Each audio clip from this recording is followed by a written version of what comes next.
Eu sou o professor Elton Cita, do Departamento de Química da Universidade Federal de São Carlos, no campus de São Carlos. Minha pesquisa está relacionada com a eletrocatálise de reações de interesse em pilhas e células a combustíveis. Basicamente, o que a gente faz é estudar como que uma reação ocorre numa superfície e como essa superfície pode catalisar essa reação. Por que estudar um tema como esse? Basicamente, esse daí é o princípio básico do funcionamento de várias pilhas que podem ser recarregáveis ou não. Essas reações ocorrem espontaneamente na natureza, porém a gente precisa de uma energia muito grande para essa reação começar a ocorrer. Um catalisador nesse sistema vai fazer com que essa energia necessária para que a reação comece seja muito menor do que ela ocorrendo sem a presença do catalisador. Com isso, então, a gente tem que abre-se vários planos de estudo e uma delas é o estudo da reação em si, ou seja, o que está entrando e o que está saindo, o meu reagente e o meu produto, mas também, onde a gente foca mais, é no catalisador, na superfície. Que material eu vou fazer essa superfície? Pode ser um metal, um óxido metálico, um polímero. Existe uma grande quantidade de materiais que a gente pode trabalhar para fazer esse tipo de reação. No dia a dia do laboratório, a gente tenta simplificar o máximo possível o sistema, exatamente para dar mais ênfase no processo em que a gente está interessado. Então, quando a gente fala em estudar uma bateria de um celular, eu não vou trabalhar com o celular completo, celular montado. A gente vai isolar o núcleo do sistema em que é necessário em que ocorra o que eu estou interessado em fazer. Então o procedimento é um pouco diferente do teu celular. Em geral, o metal que a gente utiliza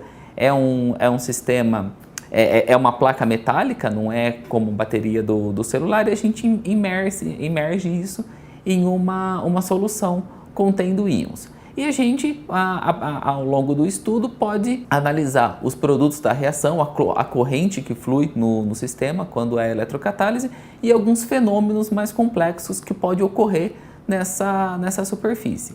Em geral, quando a gente está num sistema prático, a gente nunca tem apenas uma reação ocorrendo no sistema. Em geral, sempre há competição entre vários processos juntos, assim como ocorre na natureza. A gente nunca tem um processo completamente isolado ocorrendo. Está tudo acontecendo junto. E dependendo da situação em que a gente põe esse sistema, a gente pode beneficiar um processo A, beneficiar um processo B, ou estar em um sistema em que a competição entre eles é tão próxima uma da outra, em que hora A ganha, hora B ganha. Isso daí na natureza, quando a gente estuda, pode estar relacionado, por exemplo, com a formação de uma nuvem, em que a água evapora, forma nuvem e depois de um tempo chove e isso diminui. Ou o pH de um solo, por exemplo, quando você tem micro-organismo, que isso pode variar ao longo dos anos, dependendo de como esse micro-organismo e como a reposição dos nutrientes está sendo feita. Mas no caso da gente, o sistema é muito mais simples. Eu tenho uma superfície metálica, eu tenho materiais que eu consigo controlar e isso permite com que o estudo seja muito mais preciso. Por exemplo, o que a gente tem feito nos últimos anos é estudar como que a formação de um óxido no metal pode competir com a oxidação de uma molécula orgânica. E o que a gente observa que isso pode ocorrer com o óxido ganhando, ou seja, o metal se oxidando por completo e não tendo reação, ou numa situação em que a espécie orgânica está se oxidando, então não deixando o metal se oxidar, ou quando elas estão competindo muito próximas, a gente consegue ter oscilações, o que seria, por exemplo, uma pilha em que não tivesse um potencial contínuo, mas sim ela ficasse oscilando esse potencial ao longo do tempo.